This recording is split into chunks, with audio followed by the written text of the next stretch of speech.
Wow, so you should have just finished listening to the story Green Eggs and Ham by Dr. Seuss. Aren't those two guys so silly who read the story aloud? This is one of my favorite Dr. Seuss books. I hope you enjoyed it as well. Now that you have read the story, we're going to do some comprehension work. Comprehension means seeing how much we really understand about the story that we just heard or read. So today I'm going to ask you to think about parts of the story called the plot. Can you say plot with me? Plot. Good job. So the plot is all of the different things in this story that are happening. So, for example, at the beginning of the story, what happened? In the middle of the story, what happened? And at the end of the story, what happened? So we can see at the beginning of the story, we meet Sam. He's one of our characters in the story, and isn't he very persistent? I think that's a great word to describe Sam. He's very persistent. I am Sam. Sam, I am. So the first thing that takes place in the story is that our characters meet. And is he very happy about this? No, he's pretty grumpy the whole time. Our other character, we don't ever really find out his name. But we can tell from the illustrations that he is not happy about meeting Sam.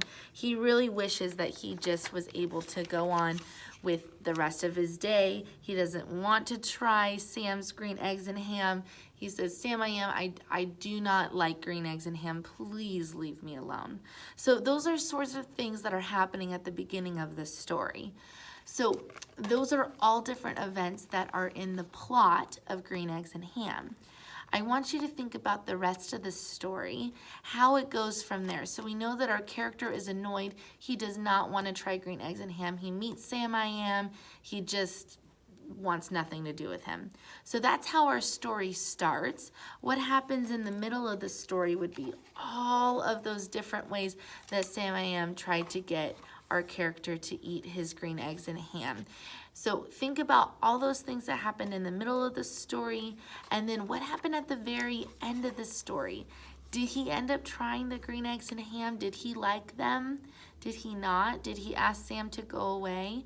So those are all different parts of the plot, and the plot is what makes a story great. Without a plot, you wouldn't have a story. So you're going to, now that you've read the story, you're going to take out the Green Eggs and Ham story map. On the story map, it has 3 sections: beginning, middle, and end. I would like you to draw some things that happened in the beginning, some things that happened in the middle of the story, and some things that happened at the end of the story. If you're not sure you can do that right away, I want you to go back and re-listen to the story Green Eggs and Ham. After you do that page, I have some finger puppets for you to make of our 2 characters from the story. And I would like you to practice retelling the story using your story map page and your finger puppets. I want you to pretend, tell the story to somebody else. It can be a sibling, it can be a parent, it can be a pet, it could be a stuffed animal, but I would like you to practicing retelling the story to make sure that we're working on our understanding and not just being entertained. Okay, so after you do that, if your family has eggs and food coloring at home, I'd like to encourage you to make green eggs. If you don't have ham, that's okay. I would like you to try to make green eggs and ham and see if you like them like Sam I Am. So that's totally optional, up to you as a family, but I think it would be a fun extension for you guys to try green eggs and ham together. If you do end up doing that, there is a little journal page for you to say whether you liked green eggs and ham or not. All right, thanks so much for all your hard work. Keep doing good things.